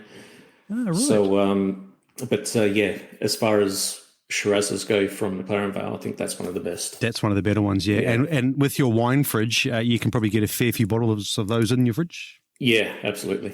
Yeah, I've got them going back to about 2014, I think. Oh, have you really? So, I've only been collecting wines for a few years now, so there's only a handful that I collect year in, year out, and that's one of them. Is that right? Oh, that's a great tip. Well, thank you for that. Do you like to cook with wine?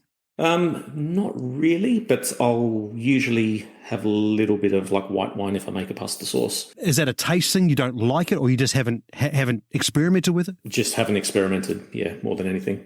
Yeah, I love cooking with red wine with beef. Blows my mind. It's great. I noticed another thing that you do. You make your own sausage as well, and this has actually been on my wish list for years to do this. Okay. Tell me a little bit about your history with that while I drink this red wine. So cheers, by the way. Cheers. Yeah. Salute, as we say. So, growing up, we just had a tradition where we would, as a family, would kill and butcher a pig every winter to make the sausages and steaks and all that type of thing. And eventually it just sort of got to the point where grandparents started to get older. There's more kids running around that it just became a bit too difficult to do. Yeah. And the tradition just sort of fell by the wayside. But in the past few years, my brother and I have started doing smaller batches on our own, mainly for two reasons. One, to keep the tradition alive. Yeah. But that's cool. That's great. Yeah, but also to teach the kids that meat doesn't magically appear on a plate, and then there's a process to it. Yeah, good. But these days, I'll usually get my local butcher down at Specialty Foods, or the mate of mine. Yeah, mate, you're lucky, mate. Yeah, my God. And he'll get like a pork shoulder, mince and degristle it for me. So he's done all the hard work. Yeah, nice. And so really, all we need to do is season the mince, pipe it into the casings, and then let them cure. Okay, so it's not an overly complex procedure? Not anymore. Like back when we used to do the whole pig, we'd spend 2 full days. Oh, wow. Yeah, butchering and all that type of thing. Now we're done in about half a day. How do you go about curing the sausage? It's actually a lot easier than it sounds. Yep. It's really as simple as hanging up the sausages in the shed for a few weeks. Okay. Really? And it's we always do it on the June long weekends because in Adelaide that's essentially the coldest time of year. So the cold temperature so the cold temperature actually helps the sausages dry out slowly, which is key. Yeah, sure. Okay. How do you know when they're ready? It's probably impossible to put a time period on it. It's more of a feel type of thing. So there's real no answer to it. You just have to, you want them to be firm but not hard. Tell me how you've incorporated making sausage with your cooking in the wood-fired oven. Well, each time that we've done sausages in the past couple of years, I'll usually take a kilo or two of the mince and put it aside and make a special batch just for cooking. Right. This is basically using the same recipe that I used for the cured sausages, except less salt. Right. So just to go back to baker's percentages, I use them for making sausages as well. Right. Usually with... Interesting. Yeah, I mean, it just... Works. Yeah. It just works. Yeah, sure. So except instead of using flour as your 100%, you're using meat as your 100%. Right. Okay. So if I'm going to cure the sausages, I'll probably use about 2.5 to 2.8% salt. Yep. And if I'm doing a batch to cook with, I want it to be a lot less than that. Yeah, so about 1.5 to 1.8%. Gotcha. How do you freeze them? Vacuum sealed bags. Oh, yeah. So I'll portion them up into maybe 50 to 100 grams in each vacuum sealed bag. Yeah, sure. And into Throw the them freezer. in the freezer. Nice and easy. Flavors and techniques with regard to this that you think you might try in the future? We actually tried a new one this year. My brother wanted to do a garlic and white wine. Oh, it sounds so good. And that actually turned out really good, although we were a bit heavy-handed on the garlic. But can you be too heavy? No complaints from me. No, I mean, there are no vampires in Adelaide. It's not anymore. Pretty good. No, not anymore. Oh, failures in the wood-fired oven. Man, I've had my fair share, but maybe it's a rite of passage too, though. Surely you've had a few failures, and I mean, you know, your Instagram profile doesn't show them, but I bet you have. Yeah, look, you know, show me a person who hasn't failed, and I'll show you a liar. Yeah, like so true. There's been way too many. Like from burnt food to using dead yeast. It's it's been a journey. Yeah, but you know, there's been times I've gone full pizza Nazi and shut the oven down because I wasn't happy with the pizzas that I was serving. That's commitment. That's commitment. Yeah. Gordon Ramsay would be proud of you. That's my guests weren't. No, you have to crank up your electric. Oh my gosh! But you know, like all things, you get better by learning from failures. So yeah, you do. And you know, for all the home cooks who are out there who are too scared to fail when guests come over, you know, you're not a professional cook. You're not a professional restaurant. Your friends and family aren't paying customers. You know, it's okay to fail. So, man, that is such good advice, and I'll remember that. I'm a bit of a perfectionist myself, really. At the end of the day, there's always Uber Eats as well. So there is, and there's Macca's just around the corner from my place. Oh dear, we are coming to the end of this interview. I guess finally for those just starting out with cooking in a wood-fired oven. Chat a little bit about the learning curve that's involved if you're just starting out with a wood-fired oven and some of those challenges, I suppose, that everyone faces. For me, how to manage heat and knowing the right temperatures to cook different foods at. You know, like we've discussed, you know, I'm usually cooking on the way up to pizza temperature almost 95% of the time. Yeah. So personally, I need to get better at keeping a slower growth in temperature. Yep. If that's what I'm trying to do to cook a roast or something before we dive into the pizzas. You know, if you get your oven too hot immediately, there's no real way to regulate the temperature apart from, you know, pulling it in and out of the mouth constantly. Yeah, it's difficult, isn't it? Yeah. And, you know, it's even more difficult if you've got multiple trays going. If you've got a roast in one, vegetables in the other, and depending the size of your oven as well, can be very tricky. And honestly, you know, I feel like that's my biggest weakness. Like my focus is just so much on pizzas. I don't experiment enough with all the other foods. So that is one thing I really do want to experiment more with.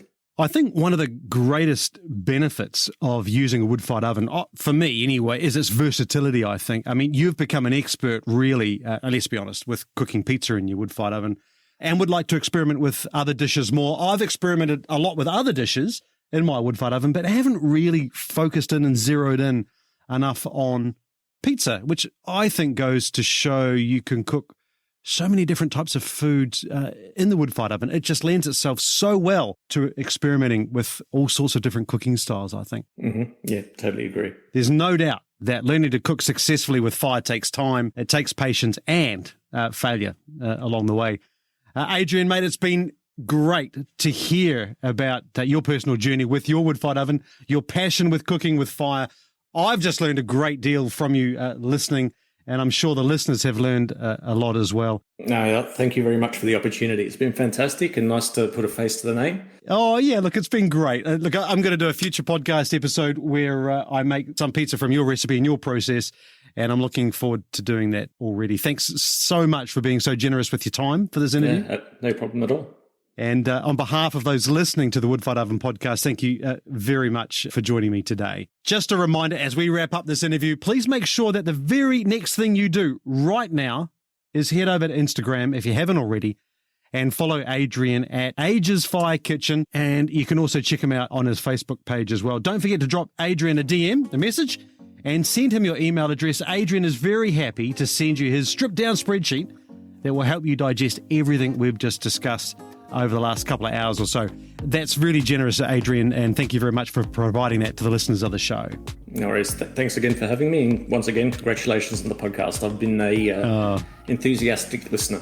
Oh, thank you so much, mate. I really hope listeners out there have enjoyed this interview with Adrian. I know I have. Thanks for tuning in this week. I really hope you are planning on cranking up your wood-fired oven or other outdoor cooking gear this weekend.